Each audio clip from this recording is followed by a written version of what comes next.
the most exciting steps and exciting things are ahead. And I think the fact that you chose this program, the fact that you have served in the way you have, the next kind of piece is even more important than what you've done, because how do you take this experience that you are uniquely gifted and have the opportunity to experience, how do you take it back to the countries you've come from? You come from countries all around the world. You've come to the so-called superpower of the U.S. And I think what's interesting about that is you're going back with a whole new perspective. I think one of the speakers earlier talked about being broken. And I think that concept of being broken, or the different pieces, is something we can say about the entire world. There is no one country in the world that has a perspective that is the only way things are. I think this country where we're standing in right now, the United States, has a tendency to feel like we are exceptions. And I think there are things that we can all be proud of, and there's something that we can all take pride in our national heritage, where we come from. But to really be a global bridge, which is what I want to talk about today, you have to have both pride in where you come from, but also in humility about what needs to be done. I think as you think about this time and what you've experienced, you know, there are moments that you say, why do they do things this way?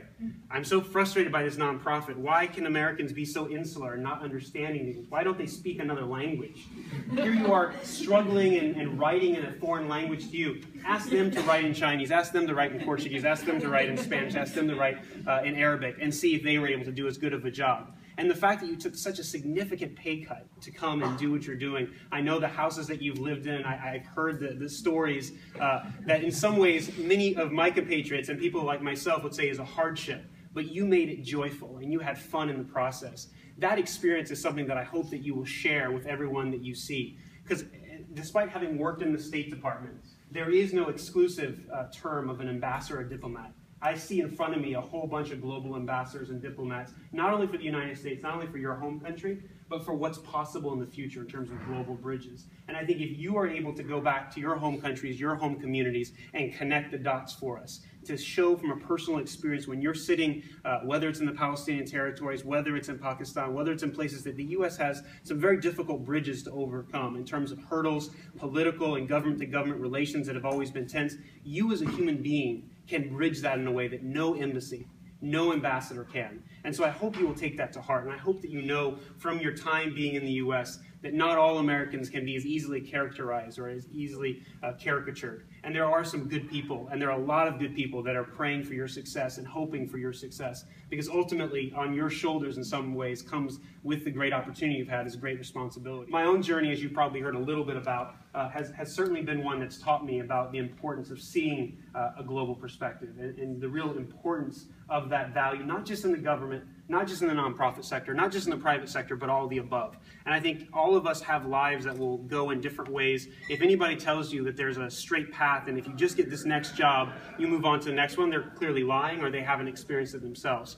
There are going to be bittersweet memories along the way. I think there's a tendency sometimes when you're a passionate person, like I know all of you are, that you get overwhelmed very easily sometimes because there's so many things that are wrong in this world. But there's so many things that are right as well in spite of this world.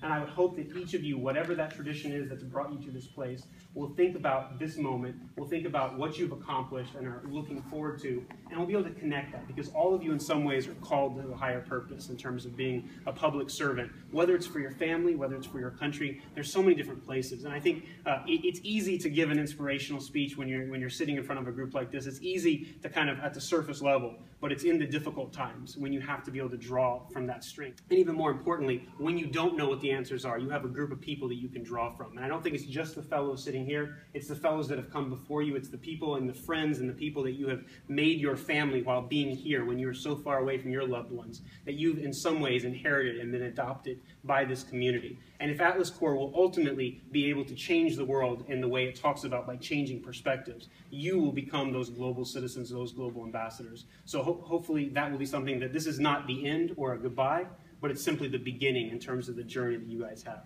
So.